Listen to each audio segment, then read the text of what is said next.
पंढरपूर तालुका पोलिसांची मोठी कारवाई, 5 जणांना सोलापूर जिल्ह्यातून केलं तडीपार।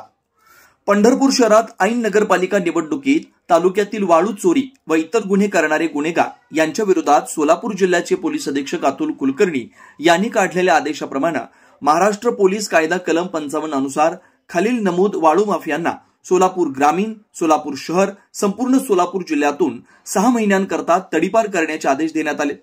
पोलीस अधीक्षक अतुल कुलकर्णी यांनी दिनांक 17 नोव्हेंबर रोजी निर्गमित केलेत तडीपार करण्यात आले।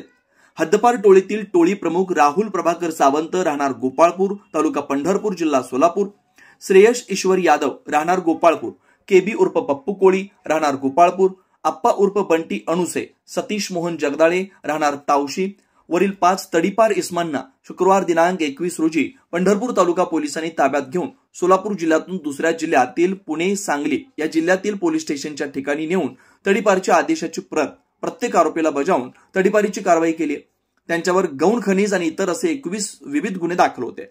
सदरची कामगिरी पोलीस अधीक्षक अतुल कुलकर्णी, अप्पर पोलीस अधीक्षक प्रीतम यावलकर, उपविभागीय पोलीस अधिकारी पंढरपूर विभाग प्रशांत डगळे यांच्या मार्गदर्शनाखाली वरिष्ठ पोलीस निरीक्षक टी.वाय. मुजावर व टीम सहाय्यक पोलीस निरीक्षक श्रीमती रेळेकर, पोलीस उपनिरीक्षक विक्रम वडणे, भारत भोसले, दत्तात्रय तोंडले, पोलीस हवालदार योगीराज खिलारे, सचिन आटपाडकर, बाजीराव काकडे, साळुंखे, सागर गवळी व स्थानिक गुन्हे शाखा police head constable Anis Shaikh यांनी केले।